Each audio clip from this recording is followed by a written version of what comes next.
launch of the Trusted Tour Operator Scheme, or TTOs, seeks to overcome key barriers in the visa system and enhance South Africa's appeal as a preferred destination for the growing tourist markets of China and India.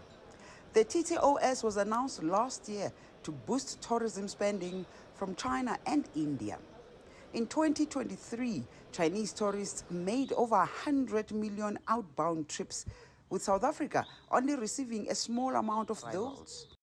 I think last year we received 93,000 Chinese tourists. I think the peak we ever reached was about 133, 135,000 Chinese tourists. That was about 10, 12 years ago. Australia receives over 1 million Chinese tourists per year, and the Australians are gunning for 2 million. There's no reason South Africa shouldn't be attracting 500,000 Chinese, 1 million Chinese. We really, over the next 5 years, we really should set targets of 500,000 to 1 million Chinese. There's no reason why we shouldn't be achieving that, but we have to make it easier for them. Michael Jones' firm works in the Chinese travel market.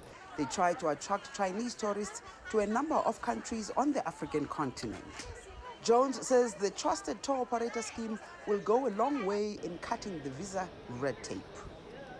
Currently, it takes 8 weeks for a Chinese individual to get a tourist visa. For group tourist visas, it takes anything from 3 to 4 weeks. Now, I need to stress that this is now improved. A few months ago, a year ago, it was even longer than that.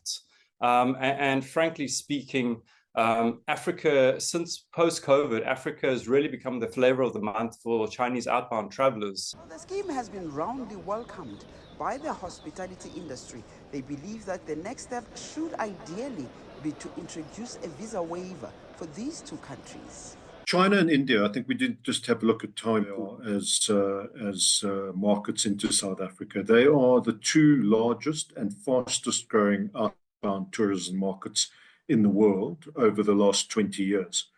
We have done appallingly in both these markets. The main impediment has been our visa regime. So a reform to that visa regime is incredibly important.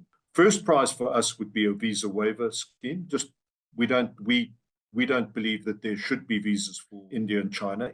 China and India are the world's two most populous countries, and South Africa is keen to continuously improve its systems to ensure that tourists from those countries find it easy to travel here.